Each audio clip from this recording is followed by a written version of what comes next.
It is March of 1892 in the town of Exeter, Rhode Island, and a young man lies in bed struggling to breathe. In his hand, he holds a handkerchief covered in blood he has coughed into it. As this young man, Edwin Brown, wastes away in bed, his father, George Brown, watches helplessly and leaves the room to meet a gathering crowd with mumbles rising of words like consumption, undead, and the loudest of all, vampire. Our story begins with a death, that being Edwin's 19-year-old sister, Mercy Brown, who passed away from tuberculosis, known at the time as consumption, on January 19th of 1892. Tuberculosis had also taken Edwin's mother, Mary Brown, in 1883, and his other sister, Mary Olive, in the same year. And by 1891, Mercy and Edwin had caught the disease that was raging across New England. Tuberculosis is a nasty disease that spreads in the air through coughing or speaking. In 1882, renowned Dr. Robert Koch announced that TB was caused by a bacterium called Mycobacterium tuberculosis. But information traveled slowly at the time, and many who lived in small towns had no access to information such as this. However, it was common for TB to sweep through entire families, as it did with the Browns.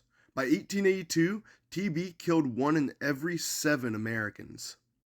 Edwin traveled to Colorado Springs, Colorado, hoping that the dry climate would help his symptoms, but it did not, and Edwin decided to return to Exeter to spend his final days with family. But by the time he returned, his sister was already dead.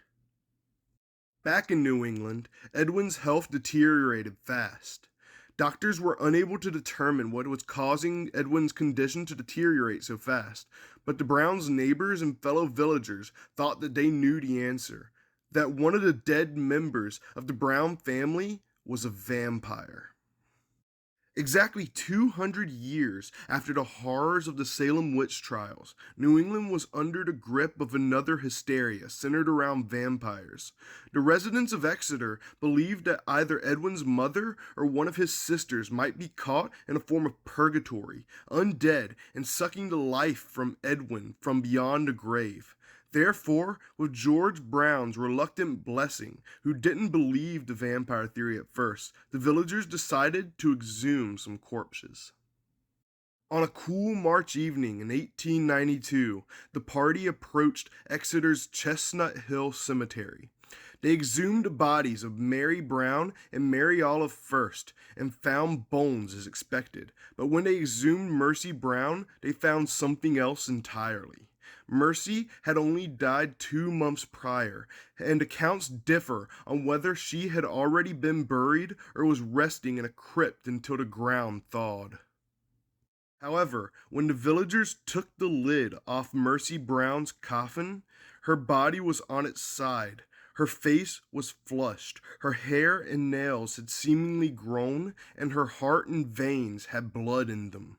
Dr. Harold Metcalf, who objected to the whole affair, attempted to calm the crowd, assuring everyone that the lack of decomposition was consistent with the fact that she had only been dead for 2 months. But he went ignored, with the villagers using the presence of blood in her heart as proof that Mercy Brown was undead. The townspeople built a fire on a nearby pile of stones, then cut out Mercy's heart and lungs and cremated them on the fire, as tradition dictated. Then the group approached the Brown residence with the ashes and made a quote-unquote potion by mixing the ashes into water. They then made Edwin drink the mixture. This did not cure Edwin, however, and he succumbed to his consumption on May 2nd of 1892. But no one else in the Brown family caught the disease. The Mercy Brown incident was not the first time a quote-unquote vampire had their organs burned and fed to a tuberculosis patient, even in Rhode Island, with the 1799 case of Sarah Tillinghast occurring in the same state. However, the Mercy Brown case was the last, with a better understanding of modern medicine winning out over the old superstitions. So while Mercy Brown was likely not a vampire, the disease that killed her and so many others, tuberculosis, was and still is. Happy Halloween.